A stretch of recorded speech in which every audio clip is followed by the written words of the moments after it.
Alright guys, welcome to the last section of chapter 3 here. Today we're going to be talking about federalism. So federalism, this is a vocab word. It will show up on your topic 3 test, is just a system where the national government and the states share power. So demonstrated here, we have the Constitution, which kind of governs our society, and that document is going to lay out what are the powers of the federal government versus the powers of the state. And so we have this division of powers between two basic levels of government, and each has its own sort of field of authority, and they're operating over the same people in the same territory at the same time. So as a citizen of North Dakota, I must abide by federal law as well as North Dakota state law at the same time.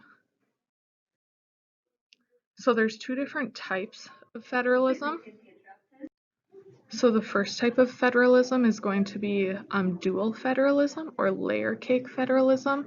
And this is really what the founders envisioned when they were creating federalism in the US Constitution. They thought that programs and authority would be clearly divided amongst national, state, and local governments, and there wouldn't be any overlap of authority. So for example, the federal government would have power over all commerce between states. That's called interstate commerce, where the state government would have power over intrastate commerce, which is commerce happening between their borders.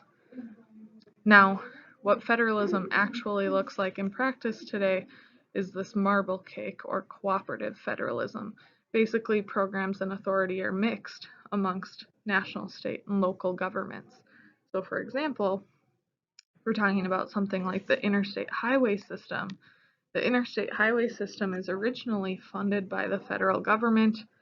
The federal government sets up guidelines for that system, and then the state governments today are in charge of funding any sort of changes to the highway system. So maybe if they're going to add an interstate exchange, they need to propose that to the federal government, or they just need to do routine maintenance, like there's maintenance on interstate every single summer, right? And the state governments are going to fund that maintenance at this point. Now, federalism, the founders really viewed it as an essential part of our democracy, and the main reason they thought that is they thought that the government, the amount of power that they were giving this new government, could pose a threat to individual liberty. And they thought that federalism, or dividing out power between multiple levels of government, would help prevent government abuse. It would result in more diverse representation, right? So I'm represented at the state level and the federal level, and that can look much different. And so federalism would kind of allow the federal and the state governments to check on each other. The people would have more representation, and so that would keep democracy in check.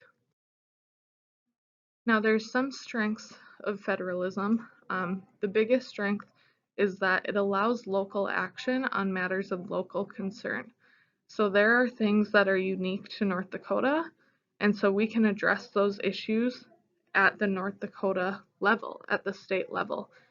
There are issues of bigger national concern, and so those issues of bigger national concern can be dealt with by the federal government or Congress. This allows us to better take into account local traditions, needs, desires, and geographic differences between different states. One of the disadvantages, though, is that it can cause redundancy in government, right? So the state government might do something and then the feds do the same thing, or the feds do something that maybe negates what the state had already done. And so there can be some sort of mismanagement of time and effort and money in this system because we can have redundancy. So then there are a few different types of powers. So the first, we're talking about constitutional powers now. The first would be expressed or enumerated powers. Those are those powers that are found word for word in the Constitution. And much of the body of the Constitution is the founders laying out what the federal government can do and saying the rest is reserved for the states. So we find expressed powers of the federal government in Article 1 when they're talking about the powers of Congress to like coin money and regulate commerce and form an army, so on and so forth. Then we have implied powers. So implied powers are those that are not expressly stated, but they're reasonably suggested. So Article 1, Section 8, Clause 18 is called the Necessary and Proper Clause, or the Elastic Clause. Basically says Congress has power to pass all the laws it considers necessary to carry out its expressed powers. And so what that does is it creates kind of a controversy within the federal system, because we're saying these are all the things Congress can do, but they can do more than that. Meanwhile, we also say in the 10th Amendment that if it's not listed there, it's a power of the states. So we have this overlap within the Constitution where Congress can argue, hey, we can do it because of the Necessary and Proper Clause, and the states can argue, hey, no, you cannot because of the 10th Amendment. So if you want more information on that, there may be like one question on your quiz about the Elastic Clause. If you just Google it, this should be one of the first YouTube videos that pops up, and it kind of goes over the Elastic Clause or the Necessary and Proper Clause in further depth in about a 3-minute video. But I'll kind of show you one example. So one of the most sort of used and abused clauses of the Constitution is the Commerce Clause. It says that Congress has the power to regulate interstate commerce. And so these are all things that they have done in the name of regulating economic activity or commerce. They've built hydroelectric power dams. They've regulated labor management. They've built that interstate highway system. They've set up federal crimes for racial discrimination and the movement of stolen goods. And so we have all of these different things that the federal government have done, all in the name of their power to regulate interstate commerce. So then the last type of power that we have is an inherent power.